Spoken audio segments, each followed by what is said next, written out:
here's something worth mentioning too, Byron. I hate bumper plates. I hate them. I hate bumper plates. I do not. I've never liked bumper plates, and I won't hardly lift weights with bumper plates. No real Right. reason other than I just don't like. You know. I like the clamoring of the weights. Do you know what I'm saying? Is that weird? All right, everybody, welcome back to the Strength Club podcast. And joining me today again, a great pleasure to welcome back Adam Martin, starting strength coach in Atlanta. Adam, thanks for coming back on. It's a pleasure to be here, my man. Pleasure to be here. Great. Now, if you've just joined us for the podcast, what we're going to do today, we're both starting strength coaches. I'm Byron, I'm based in the United Kingdom, Adam in the USA. We're going to be looking at your form videos today. So if you're having any trouble with your form and with your lifting, you're not sure about something, you can always reach out to the Strength Club through the app, or you can drop us a line directly from there. You can find us on YouTube. And if you're following and just joining us today on YouTube, do us a huge favor and hit like and subscribe, and please share the word. We're going to open up today with some questions that we had sent in, Adam. So we've got 3 or 4 questions here to go through, and then we'll be having a look at the form videos. So I'm going to go right in with the first question, if that's okay with you. This comes from Danny, who has submitted a video that we're going to be looking at a bit later. He says, "Thanks, guys. I enjoy your content. Do you guys have any programs for aspiring coaches to shadow you more experienced coaches for a few days? I completed the starting strength coaching prep course, but wanted to see if I could soak up a few more visuals, cues, corrections. If that is available, please let me know. Thank you, Danny." Adam, do you have anything at the gym for apprentices? Yeah, sure. It sounds like what he's looking for is as he said, just a shadow. Yeah, absolutely, man. We there's nothing more we love sharing than starting strength and how to do these lifts and how to coach these lifts and how to get better at these lifts. And we'd love to have you in the gym in Atlanta. I don't know where you're at or if that's reasonably close to you, but if it is, hell yeah, man. We'd love to have you. Last time I heard, I think, is Ina Copel still looking after that side of things, Adam, do you know, with the gyms?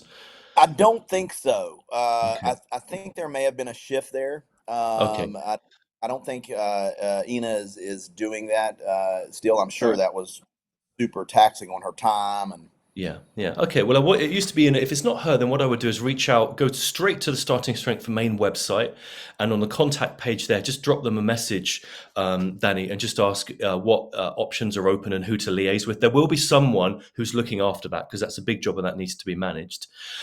For anyone who's tuning in from in the European region, I know that Steve Ross has somewhat of an apprenticeship program at his facility in Brussels, in Belgium.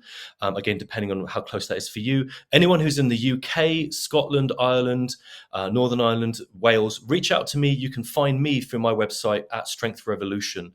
So strengthrevolution.org is my website, or you can find my links from the podcast today and we can help you out and just at least give you advice on information on how to get started.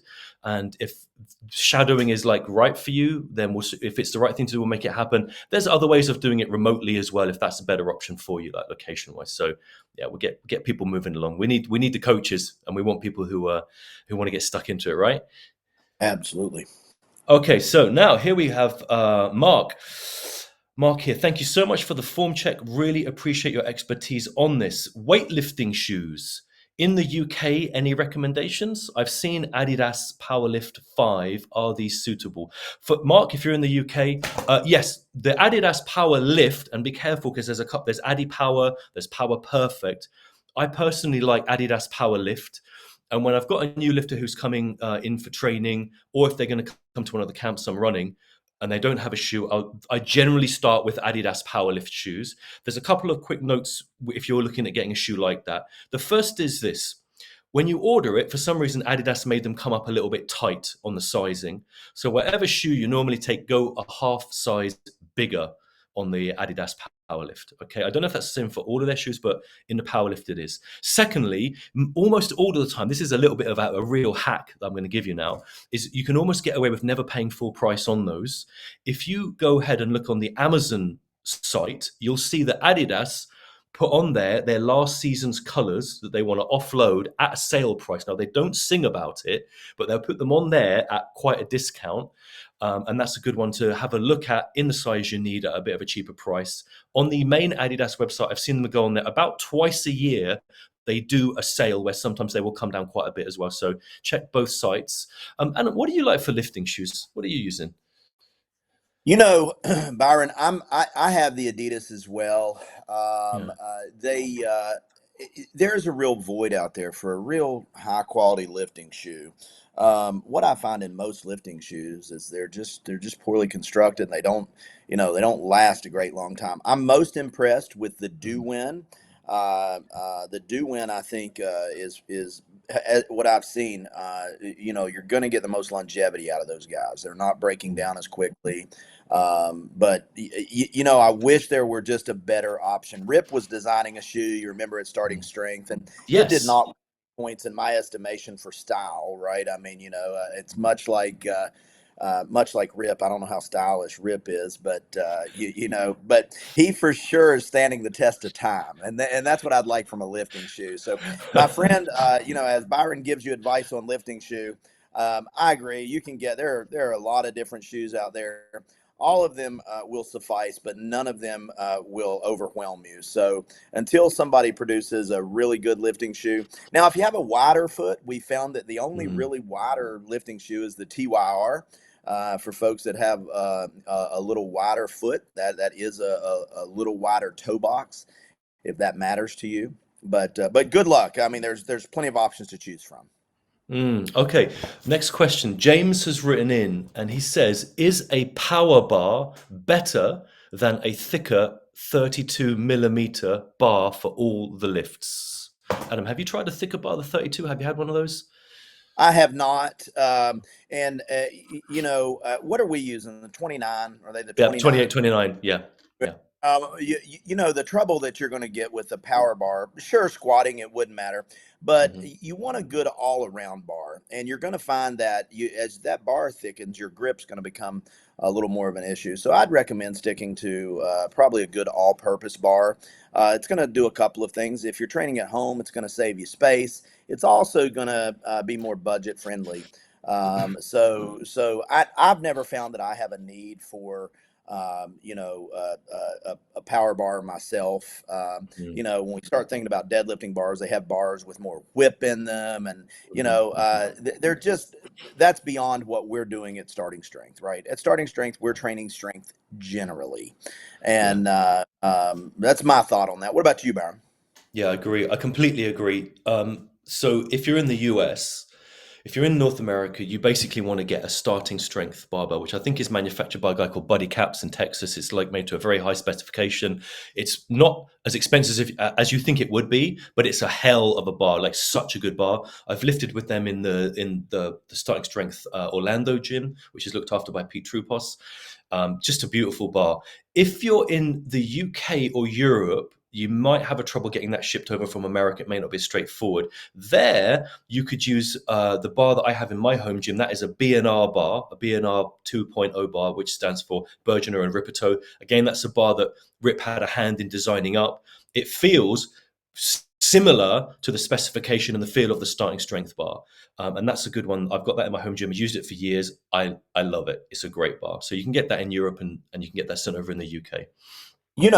And I'll tell you something else. Anything Rip puts a stamp of approval on, you Yeah. can bet that you're going to end up with a barbell that's going to stand the test of time.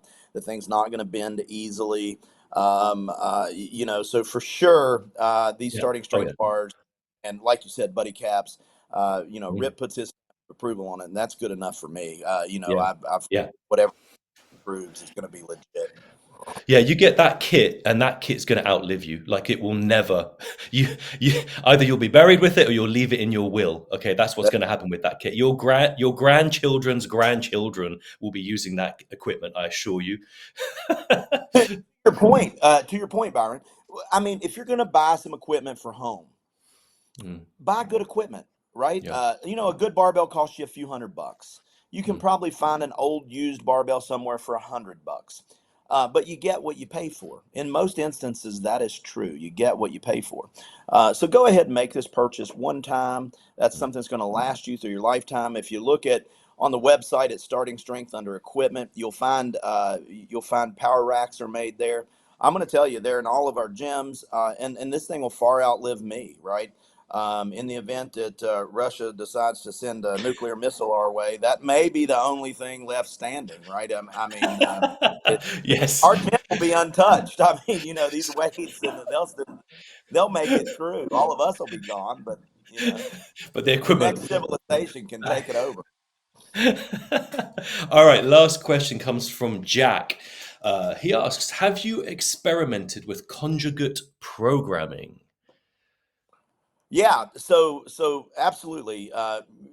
Where I best know conjugate programming from are the folks at Westside Barbell in Columbus, Yeah. Ohio, Louis? and we'll all remember the name Louis Simmons. I met Louis. I stopped in Westside Barbell one time. I was competing in a jiu-jitsu tournament in Columbus, and of course, I lived in Cincinnati later on. But man, I'm going to tell you, absolutely, we know what conjugate programming is. We will use it in late intermediate and advanced, even in our gyms now.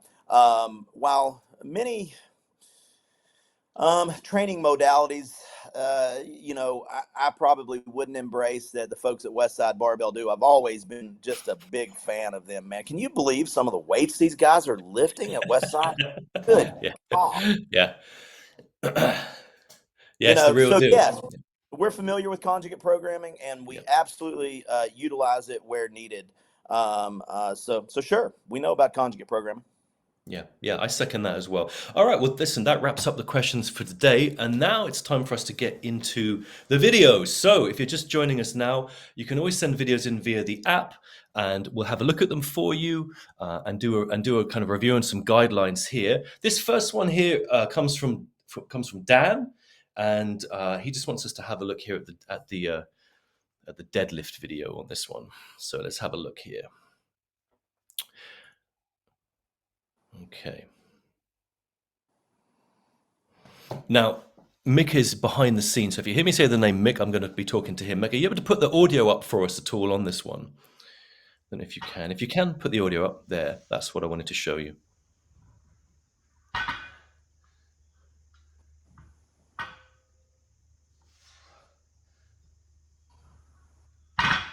Adam, did you hear that? I heard it. Yeah. You heard it. Okay. So this is a really interesting one. You can hit pause here, Mick. So sometimes in coaching, you want to put the sound up to detect and use your ears that will give you information about what's going on in a lift. And I knew this was in there because I had a little look at this earlier, and there was a couple of giveaways in the video. Adam, did you get one or both of them? Yeah. So number, one of the things I caught Byron was Mm, he's exhaling at the top of the lift, right? He's letting right. his air. And the other that I'm hearing, I'm never really hearing a little clink Go of the on. barbell prior to the barbell leaving the floor. Just simply Yes. pull slack out of there. Yeah. So I Yeah. think we're tracking onto the same thing, Byron. Yeah, yeah, exactly right. So Dan, in your lift there, as you're setting up, you're basically doing a pretty damn good job of setting yourself up. Pay attention to step 4 of the setup. As you lift your chest up to set your back flat, keep doing that until you get that clicking sound on the barbell. Once you have that, then transition into the leg drive. At the minute, the click is coming a little bit late, and that's indicating to our ears that you're not quite set, as you are very nearly set, but there's a little bit of slack in the system that it would do well for you to get that slack out before you bring the bar up. At the top, as Adam said, that we can hear you exhaling, and that means that you're potentially losing some of the breathing and bracing at the top of the lift. We would rather you put the bar back down and then reset your breath when the bar's back on the ground. Now, I would add one thing. I did feel, and Mick, you can play the video again, the descent to me looked a little slower than I would like it to be. I felt like the bar could probably come down a little faster. Um, have a look. Tell me what you think, Adam. Yeah, you're absolutely right. So I think something to your point, something that I noted there when I watched the video the first time, Byron, was uh, he's looking off into the distance as he's coming down. I'd love to see him kind of look the barbell back into place. Hmm. You can kind of see his knees are bent, the bar sliding down his knees. Watch him bend his knees Yeah. right. He's doing a really good job with. I mean, listen, my man. you're 90% there. I mean, a Yeah. couple little things. If I Yeah. had you in the gym, we would fix this in about 20 seconds. It's so true. It's so true. This is such a fast. I could zap that immediately with a couple of cues. This young And we man, both, yeah, he's doing well, Byron. I mean, yeah, I that's a agree. damn good looking deadlift. We just need to refine it a little bit, right? He's built a good deadlift. Yeah, I agree with you on that, Dan. His original comment was about his back angle. I'm fine with his back angle, but Dan, I think you can put the deadlift down a little bit quicker. As Adam said, use your eyes to target that bar back down to the ground. Right in the setup, get the click before you bring the bar up and hold your breath at the top. He's probably worried about the breath because he's doing those slow descents. He's probably thinking, I'm going to get gassed. I need to reset my breath here. Dan, if you just get that bar down to the ground a bit quicker, that problem will just remove itself. Okay. So the word that we use in the gym when we're trying to encourage someone to set the barbell down. Now, listen, man, we don't want Dan to drop the damn bar down and No. break the damn floor. But what we do want to do is we'd love to get him to put this thing down. I use a word in the gym all the time. I say, do it intentionally.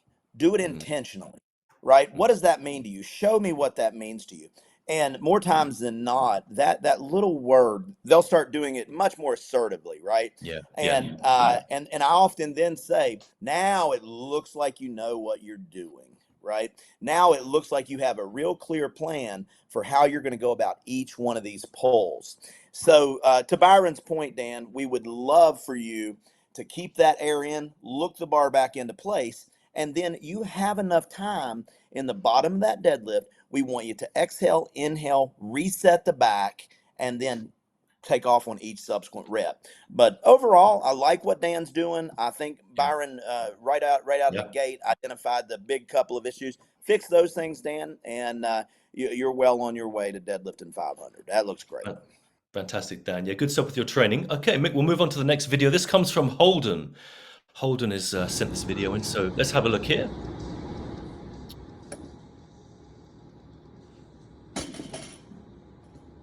Oh, young Holden. We got to get on that midfoot, young Holden. He's not listening to me. I'm cueing him right along here, Byron. Yeah, yeah, slow it Get down, on Holden, your get the control. bars forward of midfoot, son.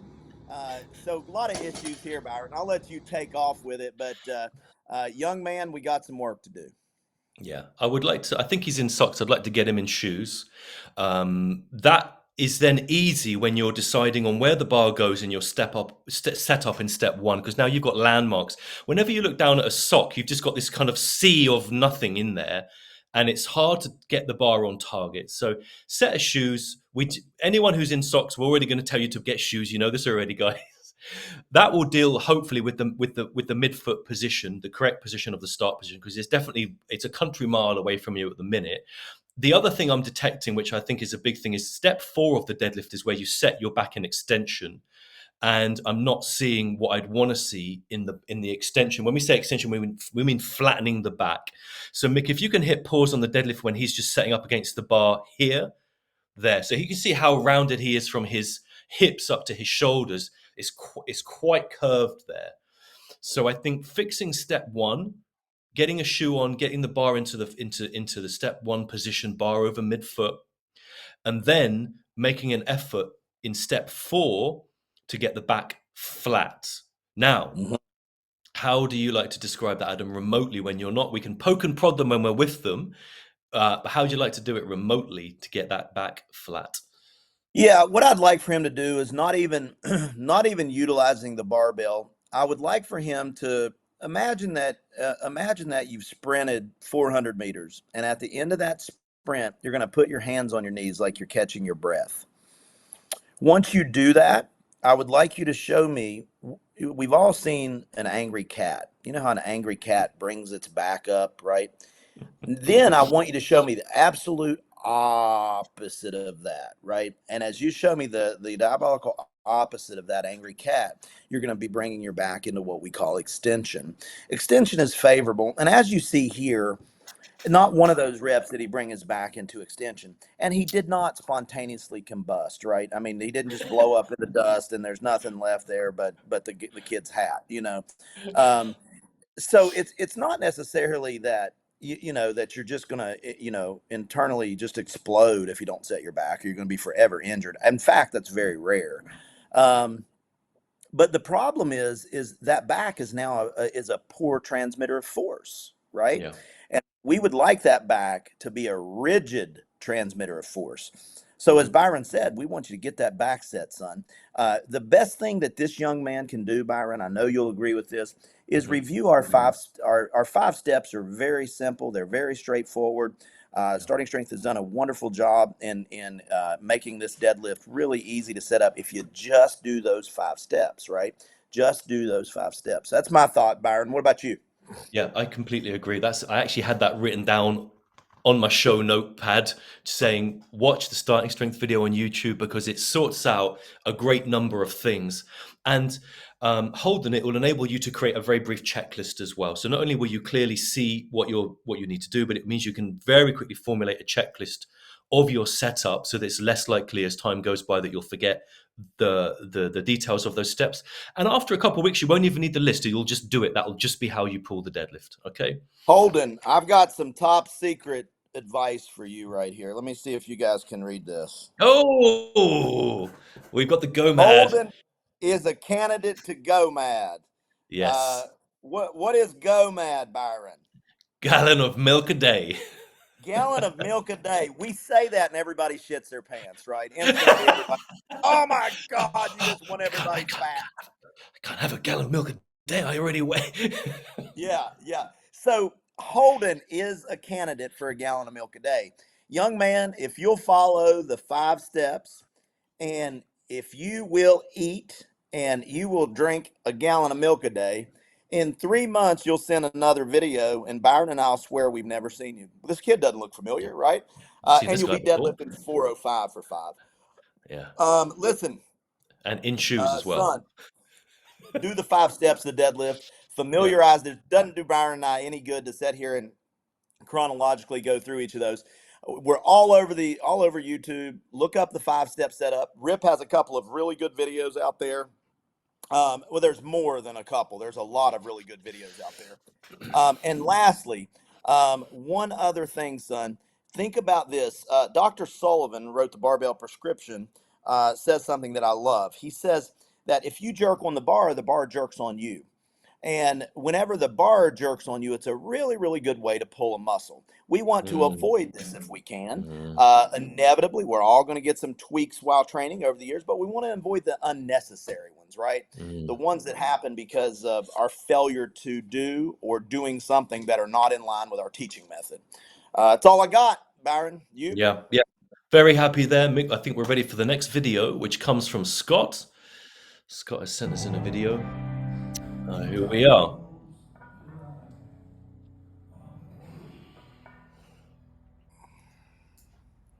Speaking of those lifting shoes, he's going to need a Speaking of the pair. shoes, Oh, now I want you to watch his knees in the bottom. Anybody yep. watching this, I want you to watch what his knees do. Yeah, Knees have a look. go whoop. There. Hmm. Yeah. I mean, there's a few issues here. You know, hats off to him because he's well on his way to a good squat. We just got to clean up some things. Yeah.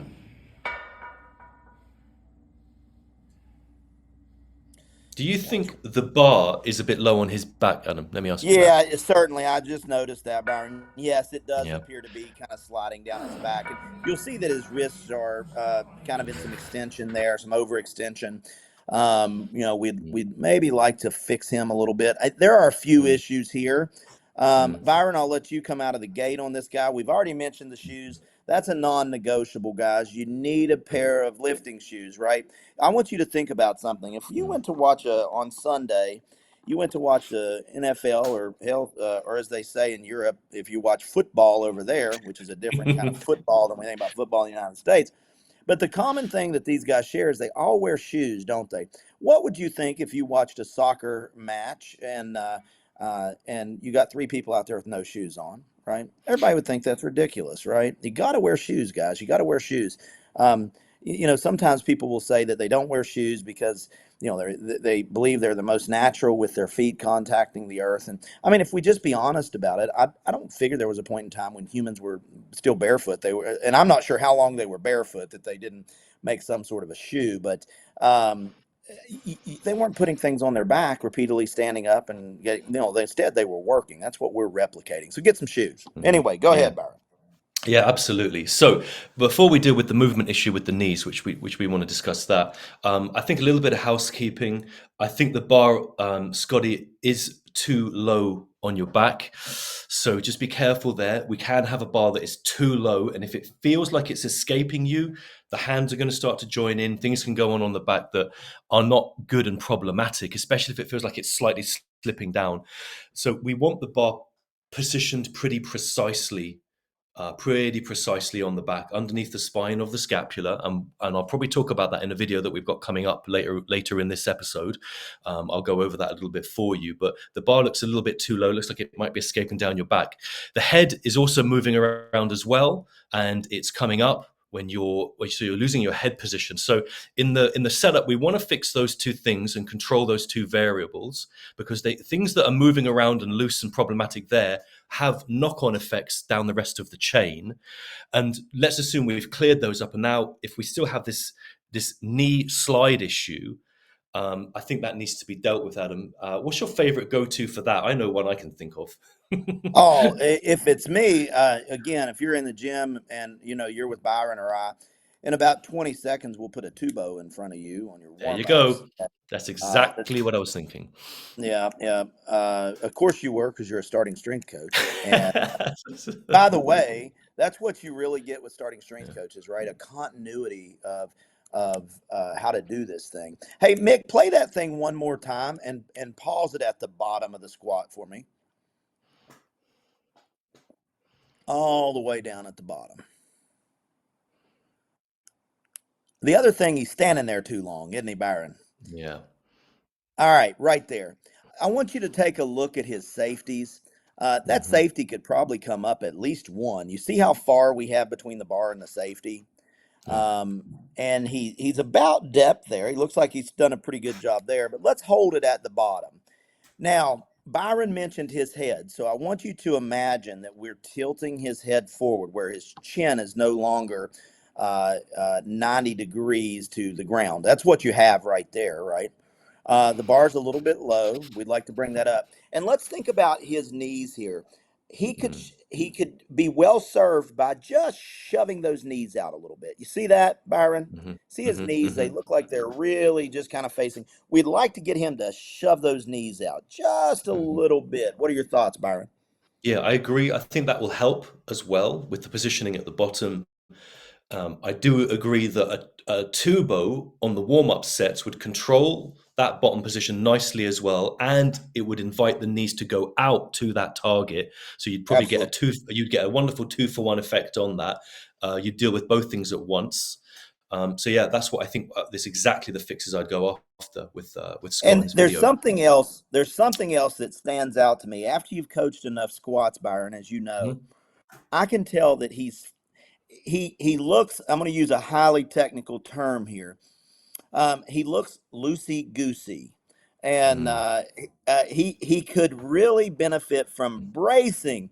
If you will read our book, we talk in our book about utilizing the Valsalva maneuver. I would love to see him embrace the Valsalva.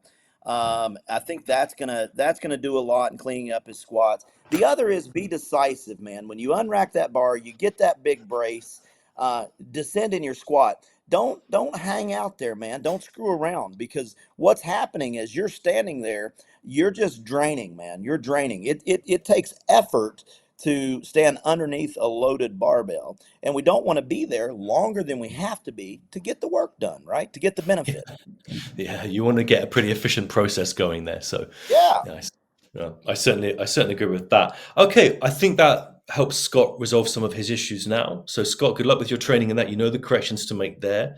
I'm highly likely I'm going to discuss the positioning of the barbell on the back in a minute, so stay tuned and you'll see that. But before that, we're going to go to our next video, which is, I believe, Mike.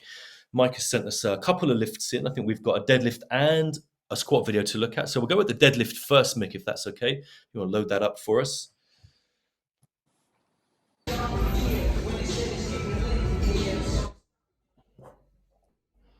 First of all, I already feel sorry for him, Byron. He's training in a commercial gym. You heard the sound, didn't you? You heard the music, Yeah, right? And you heard and yeah. you saw the yeah. I saw and I heard in both things some of the music that's pumping out, and I thought, Mike, he's not going to like this. This is Now, not going to be great. off topic, but right here he's got some Gatorade. You know, I replaced Gatorade with Pedialyte, and man, I'm telling you, I think it's a lot better with hydration. What the hell is that? Must Oh be. boy, we've got some issues here, Byron. I What do we know, I think know, about his? What do we think about his hips, and what tells you his hips might be a little too low or a I lot too know. low? Whoa! Oh God. Okay, Mick, wind the tape back a little bit and just hit pause Watch for us. the bend Okay, in the arms. Oh dear, okay. Just Mike, watch. we got Everyone, to watch fix this. that. Watch, watch, watch. Get ready for it. It's coming up in a second. Everyone, stay. I'll tell you when it is. Keep playing the tape, Mick. Keep going. Keep that. There. That. Just Exactly before that. that.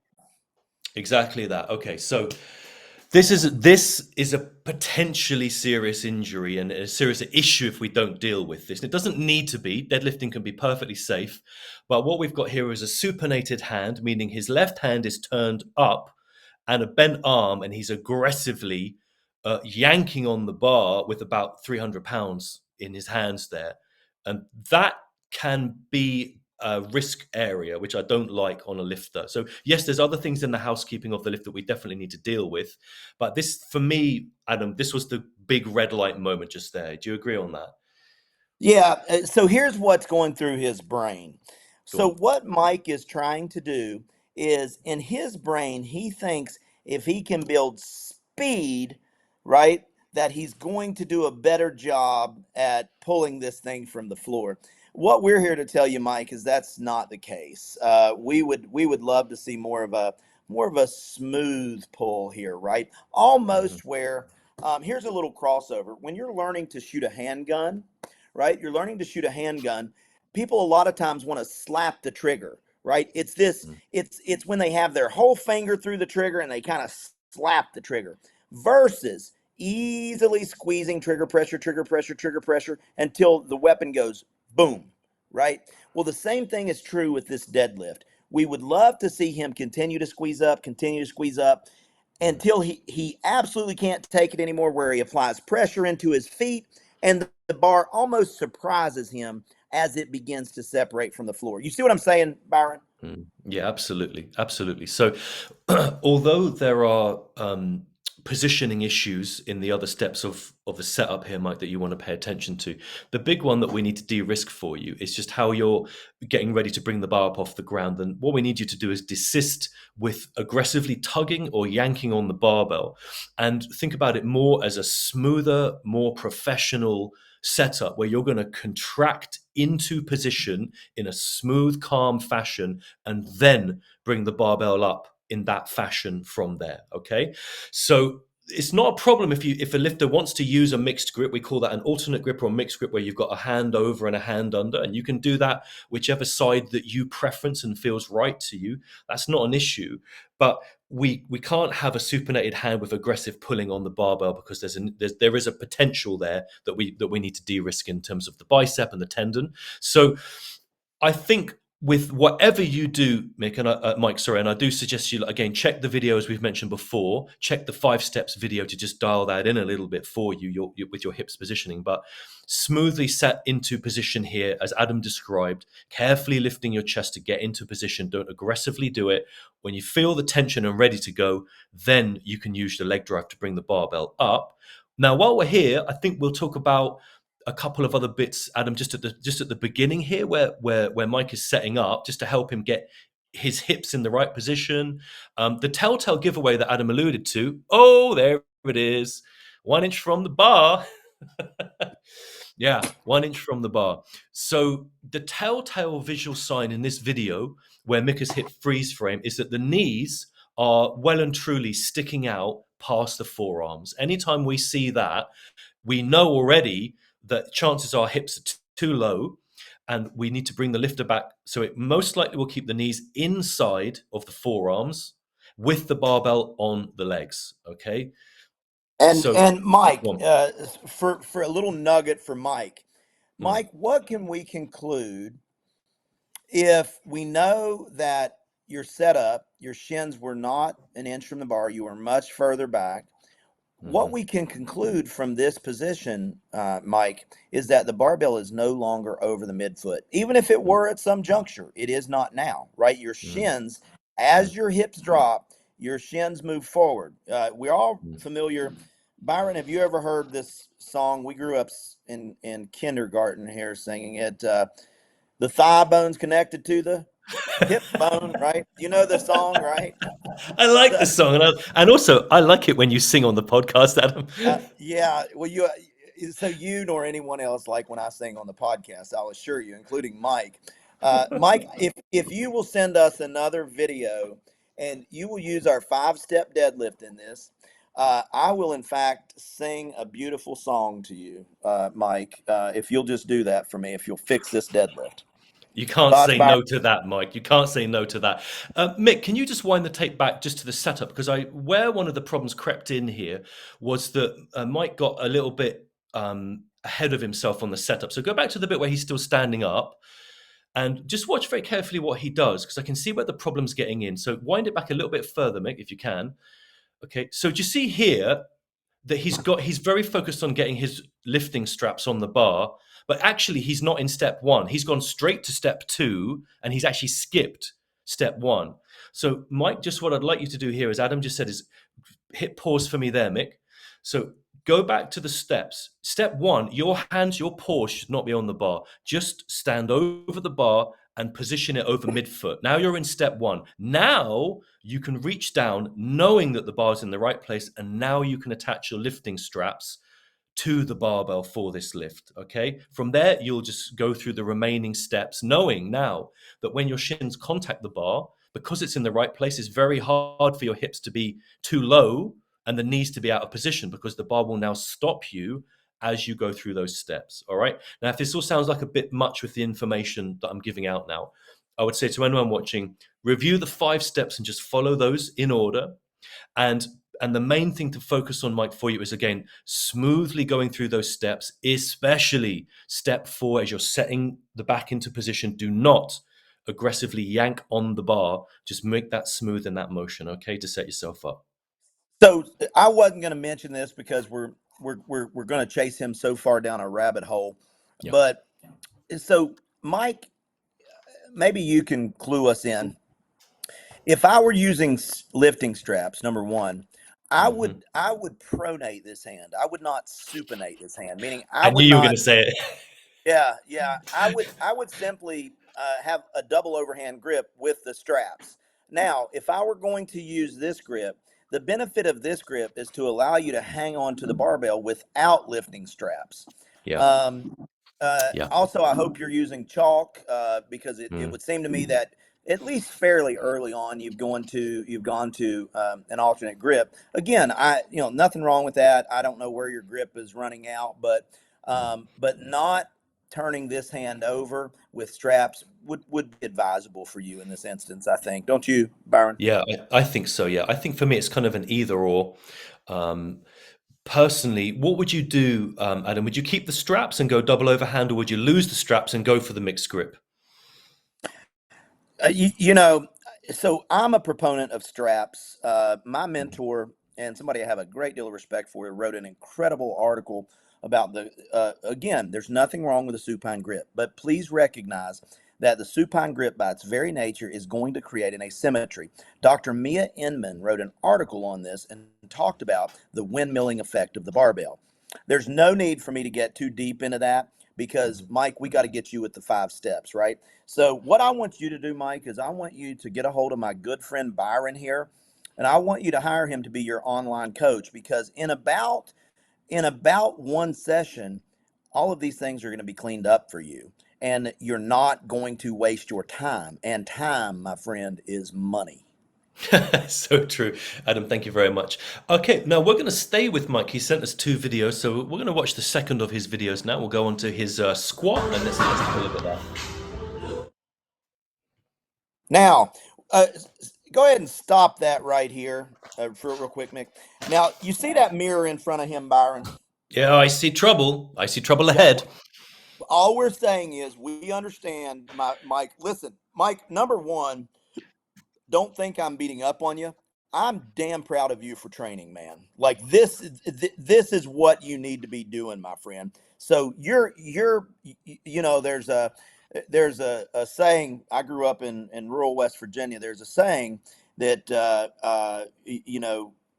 you tree the coon, right? They hunt for raccoons. I mean, you've treed the coon, right? I mean, you've done all the hard work, right? The dogs are barking, the coon's up in the tree, man. So you're on the right track here. Let's just get you cleaned up where this can be Mhm. more efficient. Now, this mirror in front of you, Mike, my friend, that's going to invite some really bad tendencies.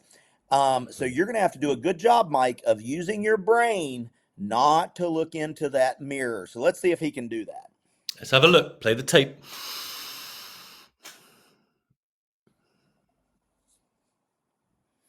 Mike's thinking about it. He's thinking about, damn, Uh, this sucks. uh,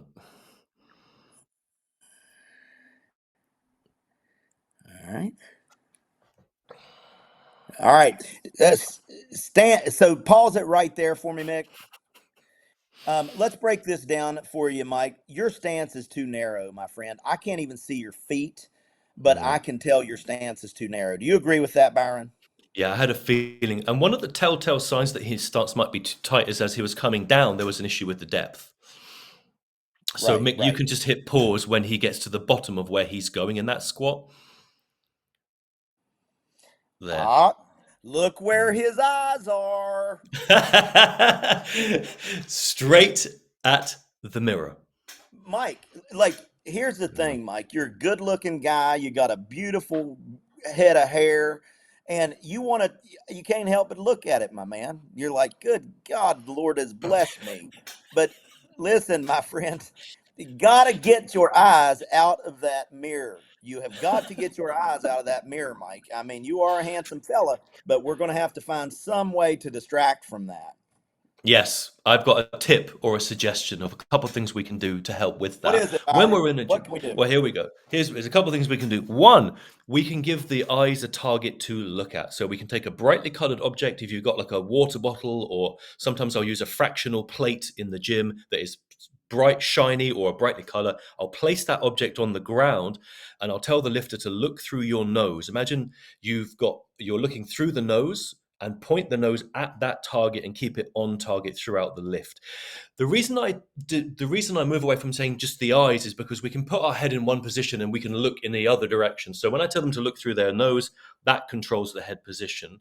However, even then, mirrors, as you well know, Adam, are very powerful. They will pull the head around, Hey, especially if someone moves around in the background. The eye wants to track that object. So Dr. Steph Bradford did an amazing presentation on this very topic. It's out there. Go look it up. She talked about mirror neurons. Yeah, you're absolutely right, Byron. yeah, Absolutely right. yeah. So method one is to give the eye something to look at, and that's where we place an object on the ground to attract the position.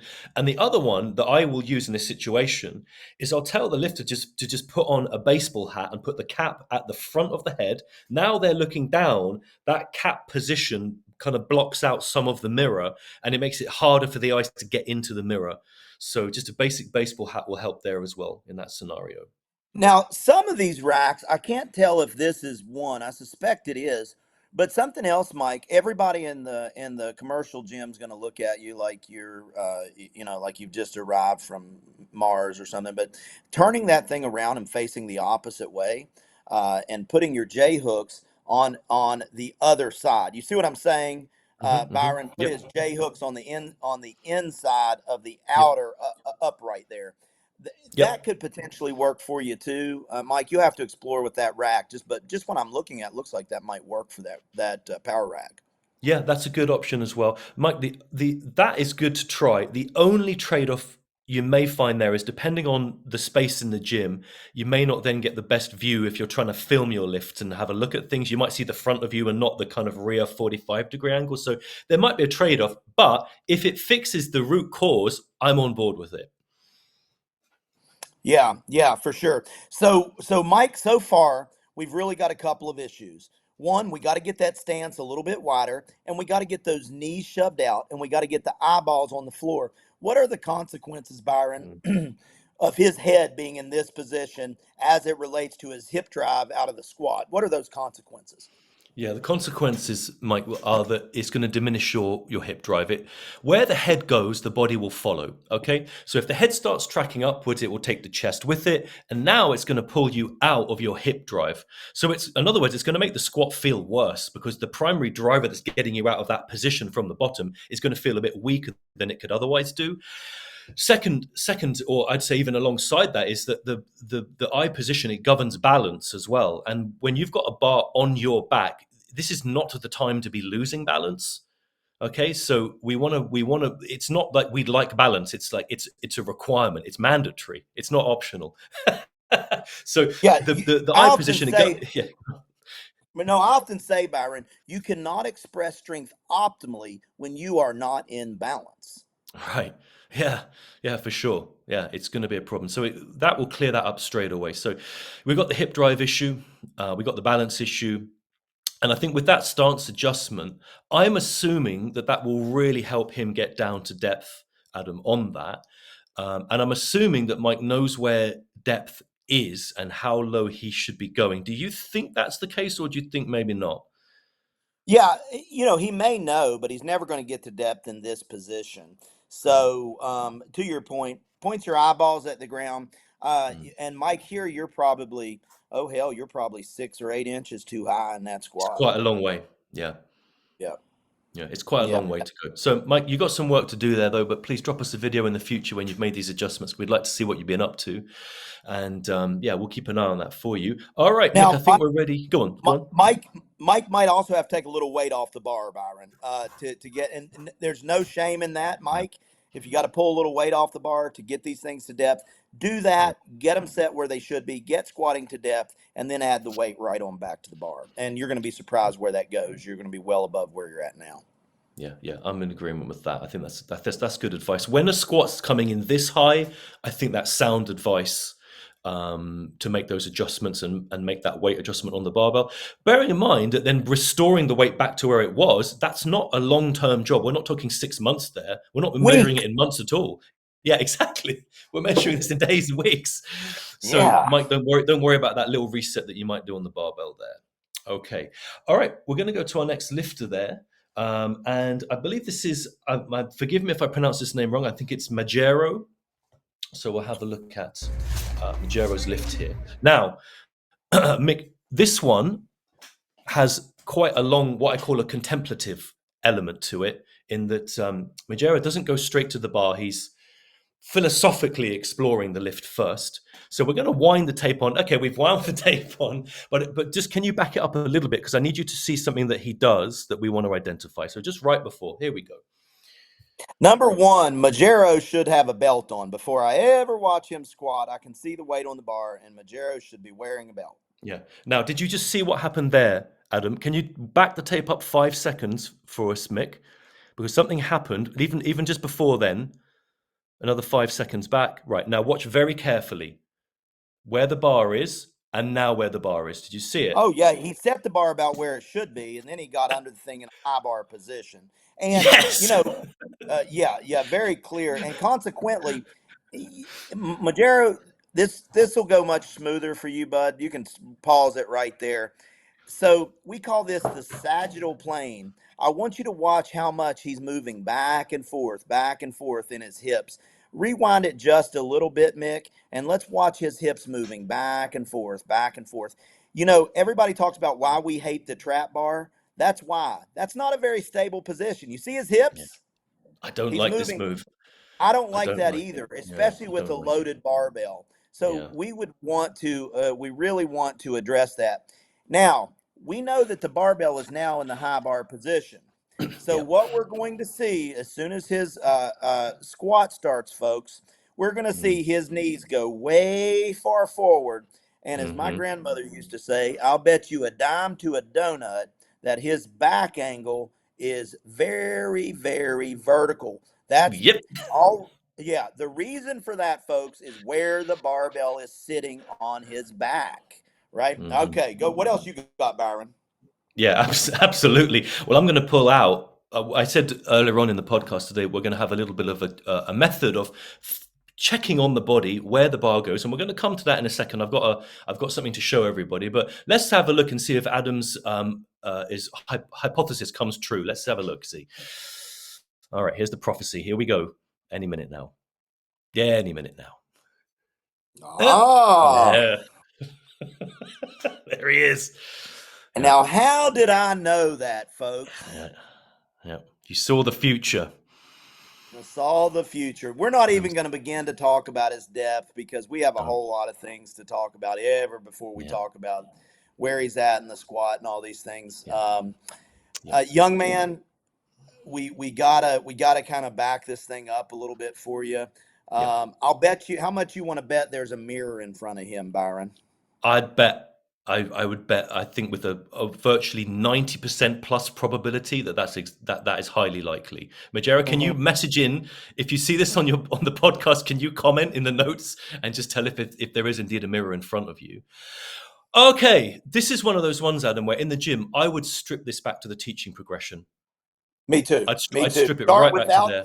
Yeah, Start without the loaded barbell is what we're yeah, telling you, yeah. Majero. Literally, You yeah, must yeah. understand the movement before you can understand how to squat. Yeah, yeah, I'd go right the way back, and I just click. So we can clear this up in about 3 minutes in terms of where everything goes and where you're looking, and then when we add the bar, then we can really capitalize on that. So, I promised earlier on, Adam, that I deal with this idea of okay, so where does the bar go? How can we deal with this issue? So here's what we're going to do. We're going to do this together, and anyone watching, you can join in as well. Now, any hand you like, and Adam, you can do this with me. Just lay any hand you like over your shoulder. I'll use this hand here, and just lay it on top of your shoulder there. Okay, don't worry about the position. Just rest it on top of the shoulder. Okay. Now, the other hand that's free, just put that on your belly button. Okay, that's on your tummy at the front. And now, with the hand that is on your tummy, on your belly, just start to bring that hand away like this. Just start to move that hand outwards. Just start to do this motion. As you move the hand like so, you're going to feel something under this hand. You're going to feel something moving. Something bony is going to be moving under that position. Okay. If you don't feel it, if you're quite well built in the upper body, just move the hand around until you feel something bony moving underneath this hand. All right. Now, as you find it, bring the tip of your fingers, alongside that bony, like horizontal ledge that you're detecting. Okay. Now, mine is right here, is where I'm going to show you. I'm wearing a black shirt. That's where Adam's is, and it feels like a bony, flat ridge. All right.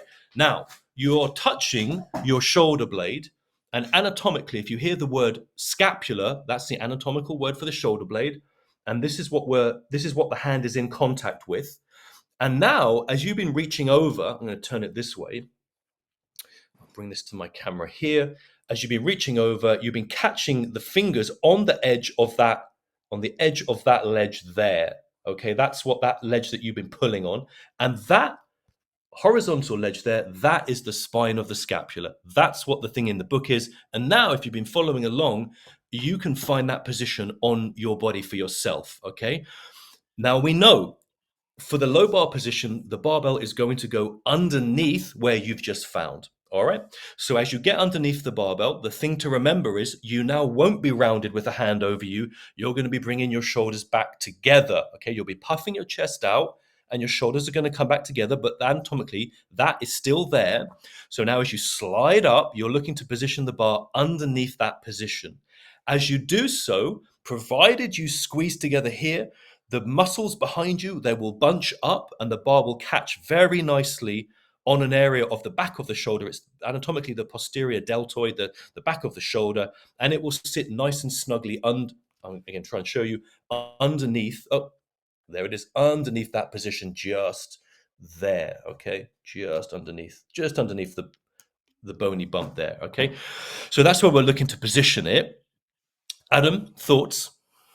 Yeah, so Majero should know that that scapula is actually from a trainee that Brian had that, or that Byron had, that failed to heed his advice.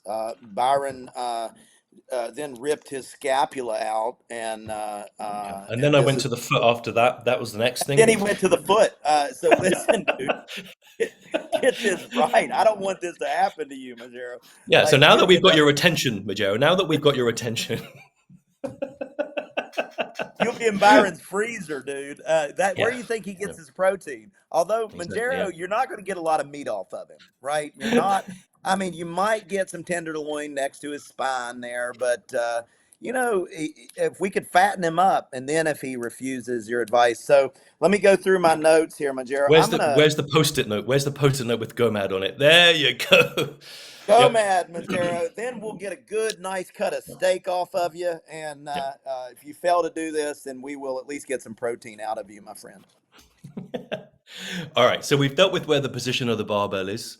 You know what I think. One thing I would say, and I'm right away with Joe. I'm assuming. I think he might be based in the US. I'm just trying to see if I can see in his notes. I'm not 100% sure, but if you are near a starting strength gym, Majero, if you're near an SSC, somewhere in your area, honestly, just booking for half an hour to an hour, they can deal with this so quickly. All these issues, and your squat is going to be so different so quickly. Oh, Um, we'd have you and I yeah, either one in person, Byron. yeah, We would have him squatting well within the model in about yeah, 5 minutes. yeah. It's About just not five going to take that minutes. long. Yeah, yeah. He just needs to have that cleared up. So we've dealt with the position of the bar. We know that once we've got that, now it's possible to get leaning over, to get the eyes in the right position, and we can start to get this thing closer to what the video looks like.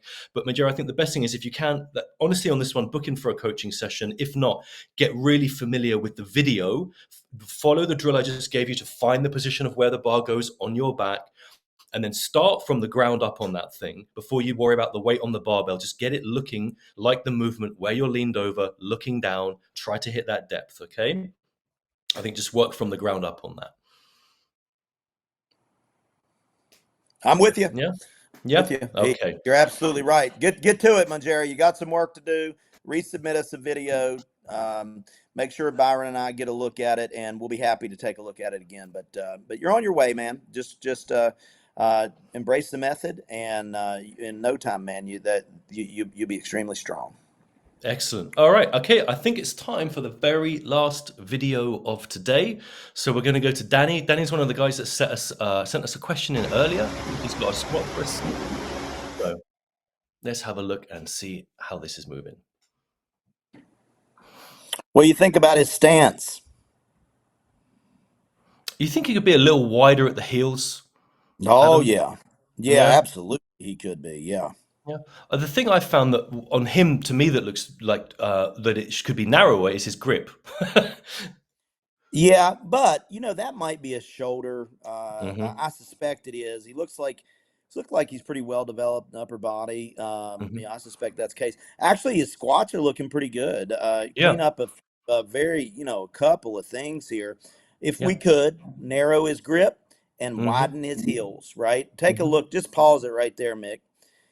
Yeah, you can take a look at those hills, and you can clearly see that they're too close. We need to get them out about, I'd say, about an inch each hill, something like that Yeah. would probably just about situate him correctly. What you got, Byron?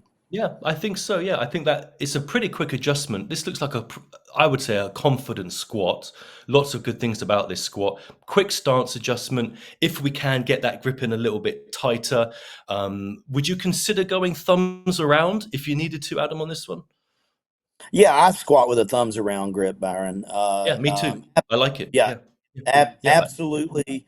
Thumbs around might be appropriate, especially as wide out as he is. But I don't really see the bar moving any, so I could live with this. The big Mhm. thing here, he's done a damn good job. I don't know if he's ever worked with a coach or not, but he's done a really damn good job of putting his squat together. So let's go ahead and watch his full set, Mick, and Yeah. let's see what we got here. Okay. Now, the one thing we might do with him is just move his eye gaze out a little bit. Looks like he's probably looking right between his legs in the bottom of the squat. See that, Byron? Yeah, he's a little head down. Like the cap is pointing straight down at the ground. Right. Depth looks So pretty good to me. What do you think? yeah, let me just have a look. Yeah, I think the depth is good. Sometimes when you've got a camera that slightly looks down on the lifter, it's not ideal for checking depth because Yes. the camera perspective can mess with you a little bit as a coach. You have to be a bit careful of that. If I was So in the gym with him, I would just crouch right down beside him, and then I'd be very sure very quickly if we had a depth issue. I and think you it's can okay, do Mark. that. He can do that with his camera, right? About Yeah, hip height. That'll really show us what we need to see. yeah, Overall, I like the squat. Let's bring the stance out. yeah. Maybe you could drop a note, and I suspect what he's going to tell us is he can't get his hands in anymore. It causes pain, or maybe some epicondylitis or tendonitis. I suspect that might be what he's going to say, but we want to move that squat Mm. out, move your eye Hmm. gaze up about 2 or 3 more feet, and Hmm. man, we're well on our way to a good squat. Now, Yeah. here's something worth mentioning too, Byron. I hate bumper plates. I hate them. I hate bumper plates. I do not. I've never liked bumper plates, and I won't hardly lift weights with bumper plates. No real Right. reason other than I just don't like. You know. I like the clamoring of the weights. Do you know what I'm saying? Is that weird? Is it that you like? Have you got the strength code plates? Yeah, You have. but Yeah. I can remember my first encounter in a weight room. I was 11 years old.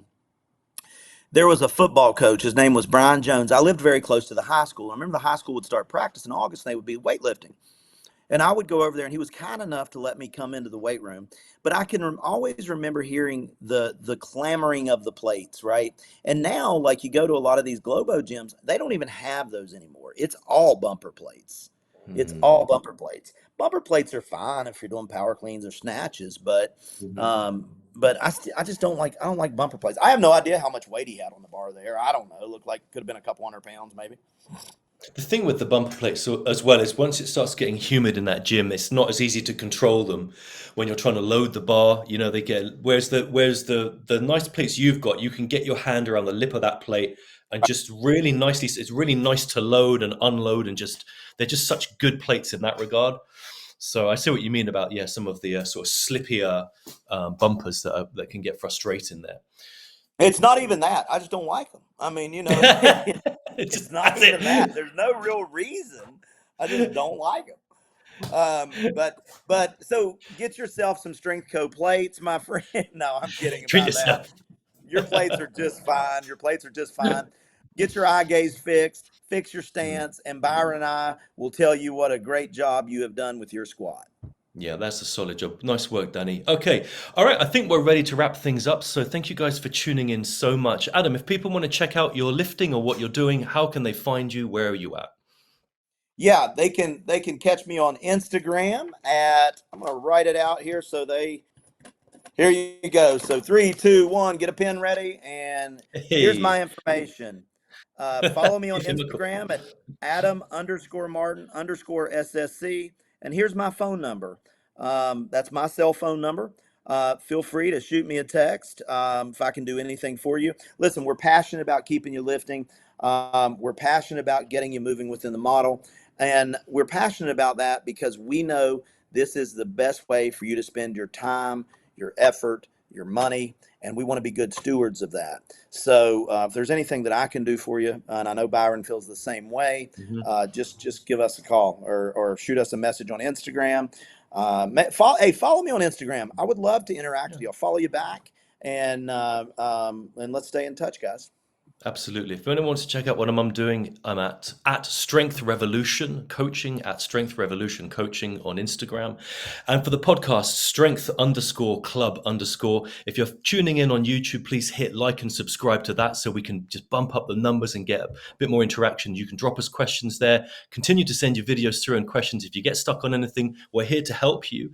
And for those lifters who are further afield, I just want to mention I'm doing 2 lifting camps. We're recording this in 2024. I'll be going going to Australia in October of this year and New Zealand in November. There has to date, I don't think, ever been a camp in New Zealand. So if you're in these areas, if you're a strength coach yourself and you want to learn a bit more about this method, or you're trying to teach other people, or you're a personal trainer, or if you're just a lifter who's getting stuck in and wants to do this, come to these camps, because I will be coaching exactly this method, just like you've seen us do today on the podcast. So thanks everybody for joining us. We've had a great day today. Thank you so much. And we look forward to seeing you next time at the Strength Club. All the best. Good luck with your training, and bye for now.